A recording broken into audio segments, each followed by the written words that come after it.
சளி, இருமல் குணமாகறதுக்கு எளிமையான வீட்டு வைத்தியம் பார்க்கலாம். என் பையனுக்கு சளி, இருமல் ஸ்டார்ட் ஆகுற மாதிரி இருந்தாலே, நான் இந்த மருந்த அரைச்சு குடுத்துருவேங்க.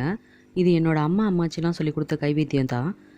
அதுக்கு தூதுவளை கொஞ்சம், ஓமவல்லி கொஞ்சம், 3 மிளகு எல்லாத்தையும் தண்ணீல நல்லா அலசி எடுத்து, ஒரு மிக்ஸி ஜார்ல சேர்த்து விழுத அரைச்சு எடுத்துக்கணும். வடிகட்டி யூஸ் பண்ணி சாறு பிழிஞ்சு எடுத்துக்கலாம். அடுப்புல ஒரு பாத்திரம் சூடு பண்ணி, அதில இந்த சாறை ஊத்தி ஒரு அலசி முறிச்சு எடுத்துக்கணும். தொடர்ந்து 3 நாளைக்கு காலையில நீங்க வெறும் வயித்துல இந்த சாறை குழந்தைங்களுக்கு 1 சங்கு அளவும், பெரியவங்களுக்கு 1/4 டம்ளர்லேருந்து 1/2 டம்ளர் அளவும் கொடுத்தோம்னா, சளி சட்டுன்னு பறந்து போயிடும். நீங்களும் ட்ரை பண்ணி பாருங்க. இந்த வீடியோ உங்களுக்கு பிடிச்சிருந்தா லைக் அண்ட் ஷேர் பண்ணுங்க. மறக்காம கார்த்திகாஸ் கிச்சன் சப்ஸ்கிரைப் பண்ணிடுங்க.